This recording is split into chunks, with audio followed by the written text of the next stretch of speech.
اس طوفانی بارش میں وہ ابھی ابھی اپنے بنگلے پہ پہنچا تھا۔ گارڈ نے گاڑی کا دروازہ کھولا، وہ باہر نکل کے اندر کی طرف بڑھ رہا تھا۔ گارڈ نے چھتری کھولی ہی تھی جب اس نے ہاتھ کے اشارے سے اسے منع کر دیا اور خود اندر کی طرف بڑھنے لگا، جب کسی نرم و نازک ہاتھ نے اس کا ہاتھ تھاما تھا اور اسے کھینچتے ہوئے اپنے ساتھ لے جانے لگی۔ بنگلے کی دوسری طرف اس کے ساتھ رک کے بارش میں بھیگتی اسے دیکھنے لگی۔ ارحان علی خان کچھ نہیں بولا تھا، خاموشی سے اسے دیکھ رہا تھا۔ وہ رواحہ کے دل کا حال جانتا تھا، اس سے کچھ کم برا حال نہیں تھا اس کا بھی۔ ارحان کی جائشاں چھن چکی تھی اور رواحہ کا ارحان جو کبھی اس کا تھا ہی نہیں، کیوں کر رہی ہو یہ سب رواحہ؟ وہ اس کی درد بھری آنکھوں میں دیکھتا کہہ رہا تھا۔ محبت میں رسوا ہو گئے ہیں صاحب۔ اس کی مسکراہٹ میں بھی درد تھا۔ جانتی ہو نا، میں آج بھی جائشہ کو نہیں بھول پایا، اس نے درد بھرے لہجے میں کہا تھا، اور رواحہ اپنے ارحان علی خان کو وہ جذب کے عالم میں کہہ رہی تھی۔ ارحان لب بھیج گیا، کیسے سمجھاتا وہ اس لڑکی کو؟ وہ سمجھ ہی نہیں رہی تھی، یاد آ رہی تھی آپ کی۔ وہ بھیگی آنکھوں سے اسے دیکھ رہی تھی۔ اس بارش میں آپ کی یاد ستا رہی تھی، میں خود کو روک نہیں پائی۔ اگر رک جاتی تو شاید میری سانسیں تھم جاتی کل صبح تک۔ کتنا درد بھرا لہجہ تھا اس کا۔ ارحان اسے دیکھے گیا، نکاح کر لے مجھ سے، اتنا تو رحم کر لے مجھ پہ، جوگن سی بن گئی ہوں میں۔ وہ ہولے بولے جا رہی تھی، اپنی آنکھوں کو اس کے دیدار سے سیراب کر رہی تھی۔ جانتی ہوں نا، یہ ناممکن ہے، وہ کہہ رہا تھا۔ تو کہہ دینا جائشہ، مجھے تھوڑی سی جگہ دے دیں آپ کی زندگی میں، بھرائی ہوئی آواز تھی۔ آپ کو ترس نہیں آتا مجھ پہ ارحان علی خان؟ وہ سوال پہ سوال کر رہی تھی اور ارحان لب بھیجے اسے دیکھ رہا تھا۔ کبھی محبت کا احساس نہیں جاگا آپ کے دل میں میرے لیے؟ پھر سے سوال، اور وہ خاموش۔ ایک پل کی بھی محبت نہیں ہوئی مجھ سے؟ پھر بھی خاموشی۔ رواحہ نے اس کے دونوں ہاتھ تھام لیے تھے، اپنی آنکھوں سے کسی مقدس کتاب کی طرح چھوا تھا اور پھر اپنے لبوں سے لگا لیا تھا۔ ارحان نے بدک کے اپنے ہاتھ چھڑا لیے تھے۔ رواحہ، گناہ کر رہی ہو، جانتی ہو نا تم؟ تو نجات دلائیے نا مجھے اس گناہ بھری زندگی سے، جائز بنا دے خود کو میرے لیے، حلال رشتہ بنا لے مجھ سے۔ وہ جیسے بھیک مانگ رہی ہو۔ ارحان 2 قدم مزید پیچھے ہوا تھا۔ رواحہ، اپنے گھر جاؤ۔ نہیں، وہ سر نفی میں ہلانے لگی۔ ارحان نے حیرت سے اسے دیکھا تھا۔ رواحہ، یہ غلط ہے، جاؤ پلیز۔ نہیں جا سکتی ارحان علی خان، وہ بضد تھی۔ وہ چپ رہا۔ پوچھیں گے نہیں کیوں؟ وہ پھر سے بولی تھی۔ ارحان خاموشی سے اسے دیکھ رہا تھا۔ اسے لگا رواحہ کی سانسیں اکھڑ رہی ہیں، اس کے منہ سے خون آیا تھا۔ وہ حیرت سے دیکھ رہا تھا۔ رواحہ، یہ بلڈ؟ لیکن وہ اس کی باہوں میں جھول گئی۔ پہلی اور آخری محبت ہے آپ میری، یہ کیا کر دیا ہے تم نے؟ ارحان کے لہجے سے اس کا غم آیا تھا۔ مر رہی ہوں بس، آپ کی پناہوں میں مرنا چاہتی ہوں، تبھی بس۔ ارحان نے اسے باہوں میں بھرا تھا اور بھاگتا ہوا گاڑی کی طرف آیا تھا۔ ڈرائیور اور گارڈ اسے دیکھتے اس کی طرف دوڑے تھے۔ دن کے 11 بجے محترمہ کی آنکھ کھلی تھی اور ابھی شمائم کے ہاتھ کی بنی کافی پی رہی تھی۔ شمائم بھی اس کے پاس ہی تھی، مطمئن سی۔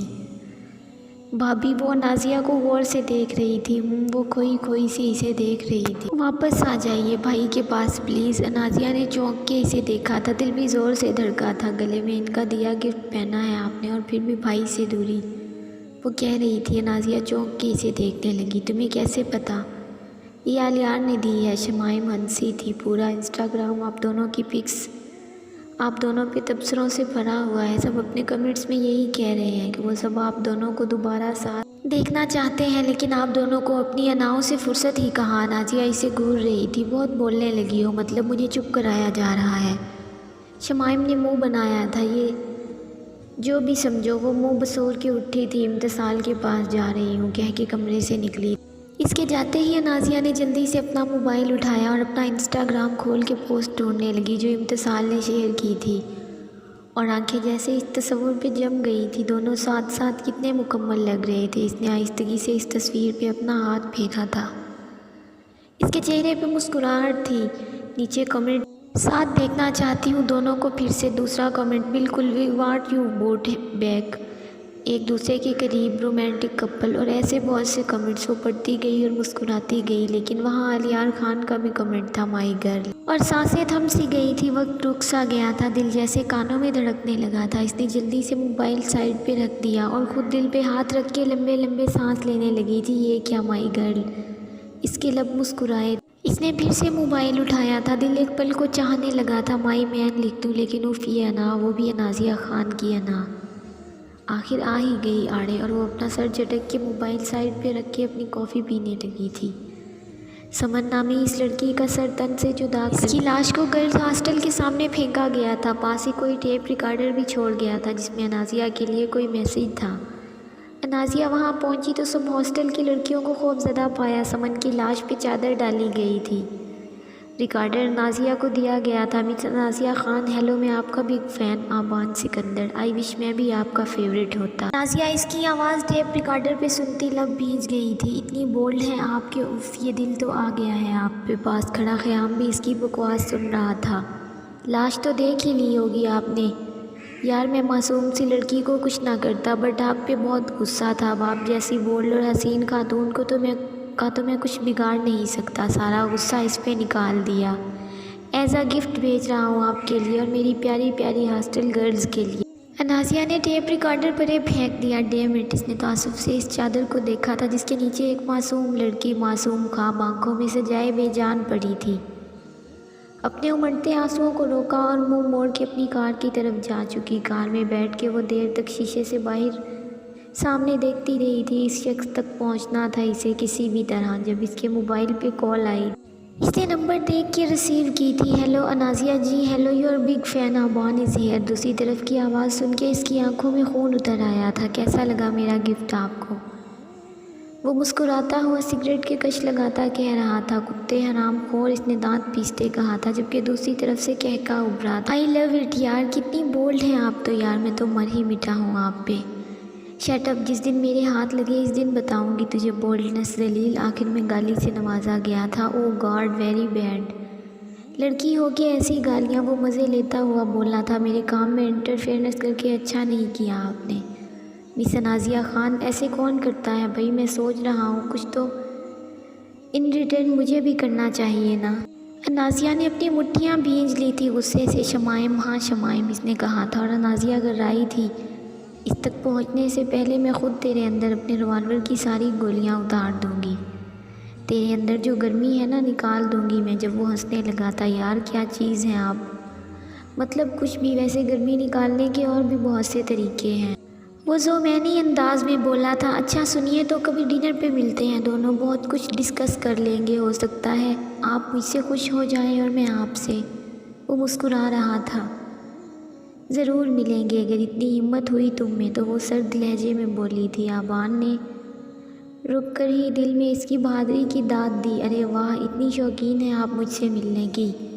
ملنے پر بتاؤں گی کتنی شوقین ہوں آبان سکندر۔ جس دن تمہارا مجھ سے سامنا ہوا تو یاد رکھنا، تمہاری لاش کو میں شہر کے بیچوں بیچ لٹکا کے سب کے لیے عبرت کا نشان بناؤں گی۔ اس کا لہجہ سرد تھا اور میں ڈر گیا۔ اتنی نازک سی خاتون ہیں آپ اور اتنے بڑے عزائم۔ وہ تمسکرانہ انداز میں بولا تھا۔ Wait and watch Aban Sikandar. اس کی آنکھیں بے خوف تھی، لہجہ بھی بے خوف۔ فی الحال تو میں شمائم سے مل لوں، وہ اسے زج کرتے بولا تھا، اور اس کا بال بھی بیکا نہیں کر سکتے تم، وہ گھبرائی تھی۔ ویٹ اینڈ واچ مس انازیہ خان کہہ کے اس نے کال ڈسکنیکٹ کر دی۔ انازیہ نے لب بھیج کے شمائم کا نمبر ملایا، لیکن رنگ جا رہی تھی، وہ اٹھا نہیں رہی تھی۔ ڈیم اٹ، اس نے جلدی سے گاڑی سٹارٹ کر دی اور فل سپیڈ سے گھر کے رستے پہ ڈال دی تھی۔ اور بھی چاہیے، وہ جو نشے میں دھت ہو رہی تھی، اس کی آنکھیں بند ہو رہی تھی، رگو جاں میں جیسے سکون سرایت کر رہا تھا۔ خیام انوار کے پوچھنے پہ اس نے بند آنکھوں کو کھولتے اس بات میں سر ہلایا تھا تو اس نے مزید پاؤڈر اس کے سامنے کیا تھا، جسے سونگھ کے وہ نشے میں چور ہو رہی تھی۔ اس کی حالت دیکھ کے خیام انوار مسکرایا تھا۔ کیسا فیل کر رہی ہو؟ وہ سرگوشی میں بولا تھا۔ سکون، وہ اپنی بند ہوتی آنکھیں کھولنے کی کوشش کرتی بولی تھی۔ گرمی لگ رہی ہے نا؟ خیام پھر سے سرگوشی کر رہا تھا تو وہ اس بات میں سر ہلانے لگی۔ بہت، کپڑے اتار دو۔ پھر سے سرگوشی ابھری تھی۔ وہ ہنسنے لگی۔ نشے سے چور ہنسی، میں اتار دیتا ہوں، you will feel more good. وہ اب بے حد قریب بوجھل سی سرگوشی کر رہا تھا۔ اتار دو، پھر سے ہنسنے لگی تھی وہ۔ خیام نے سب اتار کے اب اس کی ویڈیو بنانی شروع کر دی، جبکہ وہ کہہ رہی تھی تم بھی اتارو نا، پاس آؤ نا۔ خیام کے لبوں پہ زہریلی مسکراہٹ پھیل گئی تھی۔ اسے اپنا مقصد پورا ہوتا نظر آ رہا تھا۔ مس انازیہ خان، اب تم کیسے بچو گی مجھ سے؟ اور تمہارا وہ علیار خان کیسے بچا پائے گا تمہیں؟ میرا بھی انتقام پورا ہوا اور علیار کی بربادی بھی، لیکن ایک مسئلہ ہے، وہ خود سے بول رہا تھا۔ وہ اب پرسکون تھا، سگریٹ میں اپنا من پسند نشہ بھر کے وہ اب اس جلے ہوئے سگریٹ کے کش لے رہا تھا۔ پورا کمرہ دھوئیں سے بھر چکا تھا اور وہ اپنے سامنے پڑے اس وجود کو سرد نگاہوں سے دیکھ رہا تھا۔ نشہ اتر ہی جاتا ہے، لیکن تمہارا نشہ تو سر چڑھ کے بول رہا ہے ابھی بھی ثنازیہ خان، اترے گا نہیں اتنی آسانی سے۔ ساتھ ہی اس کی نظر نشے سے دھت رشنا پہ ٹھہر گئی۔ رشنا، بڑے کام کی چیز ہو تم۔ وہ آفس میں اپنے روم میں بیٹھا ہوا کسی گہری سوچ میں مصروف تھا جب اس کا خاص بندہ اندر آیا تھا۔ گڈ ایوننگ سر، اس نے اس بات میں سر ہلایا۔ کیا پروگریس ہے؟ اسے چہر کی طرف اشارہ کرتے اس نے پوچھا تھا اور وہ بھی بیٹھتے ہوئے شروع ہوا تھا۔ آبان سکندر کی کال آئی تھی میم انازیہ کو۔ سمن نامی کسی لڑکی کا گلا کاٹ کے اس کی باڈی کو گرلز ہاسٹل کے سامنے پھینکا گیا تھا، اور ساتھ میں آبان سکندر کی ریکارڈنگ بھی تھی جس میں وہ میم انازیہ کو چیلنج کر رہا تھا۔ کہاں ہے ریکارڈنگ؟ وہ پوچھنے لگا۔ سر وہ پھینک دیا تھا، میم انازیہ نے غصے میں۔ آبان سکندر کے ٹھکانے کا کچھ پتہ چلا؟ سر وہ ٹھکانے بدلتا رہتا ہے، ایک جگہ ٹکتا بھی نہیں ہے، بٹ وی ول فائنڈ ہم۔ اس نے یقین دہانی کرائی تھی، بٹ سر مجھے خیام پہ بھی شک ہے، نظر رکھو اس پہ بھی، علیار خان نے کہا تھا۔ اکثر گھومتا ہوا نظر آتا ہے میم انازیہ کے ساتھ، وہ پھر سے کہہ رہا تھا۔ علیار نے سر اس بات میں ہلایا تھا، نظر رکھو اس پہ، انازیہ پہ کوئی آنچ نہ آنے پائے۔ وہ جن پروجیکٹس پہ کام کر رہی ہے ان سے ہاتھ نہیں ہٹائے گی وہ کبھی، لیکن اس کے ارد گرد ہمیشہ اپنے آدمیوں کا گھیرا رکھو، پل پل کی خبر رکھو، اس پہ آنچ بھی نہ آئے۔ وہ اسے سمجھا رہا تھا، لہجہ اسپارٹ تھا۔ اوکے سر، وہ اپنی جگہ سے اٹھا تھا اور منہ موڑ کے کمرے سے نکل گیا، جبکہ علیار خان پھر سے سوچوں میں گم ہوا تھا۔ اسے انازیہ کی فکر تھی، جتنی وہ شہرت پا رہی تھی اس سے کہیں زیادہ اس کے دشمن بڑھ رہے تھے۔ گاڑی سے نکل کر وہ بھاگتی ہوئی عمارت کے اندر گئی تھی، لفٹ کام نہیں کر رہی تھی، تبھی بھاگتی ہوئی وہ سیڑھیاں چڑھنے لگی۔ 5th فلور پہ پہنچ کے وہ اپنے فلیٹ کے سامنے آئی تھی۔ ڈپلیکیٹ چابی سے کانپتے ہاتھوں کے ساتھ اس نے دروازہ کھولنے کی کوشش کی تھی اور پھر جلدی سے اندر آئی۔ شمائم وہ آوازیں دیتی آگے بڑھی تھی، آواز بھی کانپ رہی تھی، سانسیں بھی پھولی ہوئیں، جب اچانک شمائم کچن سے باہر آئی، ہاتھوں اور چہرے پہ میدا لگا ہوا تھا۔ وہ بھاگ کے اس کے گلے لگ گئی۔ تم ٹھیک ہو شمائم؟ کوئی آیا تو نہیں تھا نا؟ وہ اس کا جائزہ لیتی بولی تھی۔ نہیں، صبح سے بور ہو رہی تھی، سوچا کچن میں جا کے کچھ بنا لوں، اس نے نہ سمجھنے والے انداز میں اسے دیکھتے ہوئے کہا۔ نازیہ گہرا سانس لے کے صوفے پہ جا کے بیٹھ گئی اور اپنا سر ہاتھوں پہ گرا لیا تھا۔ کیا ہوا ہے بھابھی؟ وہ سر اٹھا کے اب اسے دیکھنے لگی تھی۔ کچھ نہیں، بس تھوڑا پریشان ہو گئی تھی تمہارے لیے، اس نے مسکرانے کی کوشش کرتے کہا۔ کافی بنا کے لاؤں آپ کے لیے؟ بھابھی تھکی ہوئی لگ رہی ہیں، آپ فریش ہو جائیے۔ نازیہ نے اس بات میں سر ہلایا تو وہ اٹھ کے کچن کی طرف بڑھ گئی، جبکہ نازیہ تھکی سی اپنا موبائل چیک کرنے لگی تھی۔ پھر اٹھ کے کھڑکی کے پاس آئی اور باہر دیکھنے کے لیے اس نے کھڑکیاں کھول لی، لیکن نیچے کچھ مسلح افراد کو دیکھ کے وہ حیران رہ گئی تھی۔ یہ کون ہے؟ ان میں سے ایک موبائل پہ بات کر رہا تھا۔ بات کرتے کرتے اس نے اوپر نظر ڈالی تھی۔ نازیہ ایک دم پیچھے ہو گئی، دوبارہ سے دیکھنے کی کوشش کی تو وہ اب بھی وہیں موجود تھے۔ وہ کھڑکی سے ہٹ گئی تھی، اب سوچ رہی تھی کہ یہ لوگ کون ہیں اب جو یہاں گھوم رہے ہیں، کس کے بندے ہیں۔ وہ سمٹائی سی صوفے پہ بیٹھی ہوئی تھی اور سامنے اس کے ٹی وی اسکرین پہ ویڈیو چل رہی تھی، اس کی اپنی ویڈیو جو ابھی کچھ دیر پہلے خیام نے بنائی تھی۔ آنکھیں ساکت تھیں، آنسو بھی آنے سے انکاری تھے، عجیب ابتر حالت تھی۔ یہ سب اچانک سے کیا ہوا تھا؟ وہ تو باہر گئی تھی، پھر یہاں کیسے پہنچی؟ کتنا دیکھو گی خود کو اب یار؟ خیام اچانک سے اس کے قریب آ کے بیٹھا تھا۔ رشنا مزید سمٹ گئی تھی خود میں، تو ڈیل کی بات ہو جائے۔ کون ہو تم؟ کیوں کر رہے ہو یہ سب؟ وہ بھرائی آواز میں پوچھ رہی تھی۔ سمپل سی بات کر رہا ہوں، ڈیل وتھ ڈیل۔ رشنا اس ناسمجھی سے دیکھ رہی تھی۔ تمہاری سب سے بڑی دشمن انازیہ خان، میری بھی دشمن ہے وہ۔ خیام اس کی آنکھوں میں دلچسپی سے دیکھتا کہہ رہا تھا، اسے میرے حوالے کر دو، کسی بہانے سے اسے مجھ تک پہنچا دو، کچھ بھی کرو کسی بھی طرح سے۔ کیوں؟ وہ حیران تھی کہ اسے انازیہ میں کیا دلچسپی؟ کہا نا دشمنی ہے اس سے، اگر تم میرا کام کر دو گی تو تمہاری ویڈیوز وائرل نہیں ہوں گی، میں سب تمہارے حوالے کر دوں گا اور ڈیلیٹ کر دوں گا، ڈن۔ اس نے اپنا ہاتھ آگے بڑھایا تھا۔ رشنا پرسوچ نظروں سے اسے دیکھ رہی تھی۔ ڈیل ڈن مس رشنا، تم سچ کہہ رہے ہو؟ وہ آنسو بھری آنکھوں سے اسے دیکھ رہی تھی۔ علیار میرا ہو جائے گا نا؟ اسے تو میری ویڈیوز نہیں دکھاؤ گے نا؟ بالکل بھی نہیں، بس میری ایک شرط ہے کہ انازیہ خان کو کسی طرح مجھ تک پہنچا دو۔ تمہارا انتقام بھی پورا ہو جائے گا، الیار بھی تمہارا ہو جائے گا اور میرا بدلہ بھی پورا ہوگا۔ وہ اب مسکرا رہا تھا۔ رشنا کو اتنی اپنی عزت کے جانے کی فکر نہیں تھی جتنی اسے اس بات کی فکر تھی اس کی ویڈیوز وائرل ہو کے الیار تک نہ پہنچ جائیں، اور خیام بھی اس بات کا پورا فائدہ اٹھا رہا تھا۔ میں لے آؤں گی انازیہ کو تمہارے پاس، اس نے مضبوط لہجے میں کہا۔ That's my girl. اس کے لبوں پہ مسکراہٹ پھیل گئی تو رشنا بھی مسکرانے لگی تھی۔ اسے ہوش آ گیا تھا اب۔ ارحان علی خان اسے شاکی نظروں سے دیکھ رہا تھا۔ رواحہ کو شرمندگی ہونے لگی تھی۔ یہ کیا حرکت تھی رواحہ؟ اس نے سختی سے پوچھا تھا۔ وہ شرمندگی سے نظریں چرا گئی۔ رواحہ کچھ پوچھ رہا ہوں تم سے، اس نے دوبارہ سے کہا تھا۔ آپ جانتے تو ہیں کہ کیوں؟ وہ نظریں چراتے ہوئے بولی۔ اگر آگے جا کے پچھتانا پڑا تو، اس نے نرم لہجے میں پوچھا تھا۔ رواحہ اسے دیکھنے لگی۔ آپ کو ایسا لگتا ہے؟ وہ شاکی نظروں سے اسے دیکھ رہی تھی۔ ارحان نے کچھ دیر اپنی نظریں اس پہ جمائے رکھی۔ بہت دکھ ملیں گے اس راستے پہ چلتے ہوئے رواحہ، اس کا لہجہ ٹوٹا ہوا تھا۔ آپ کا ساتھ ہو بس، میں اف تک نہیں کروں گی، رواحہ اسے یقین دلاتے کہہ رہی تھی۔ ارحان کو دکھ ہوا تھا اس کے لیے۔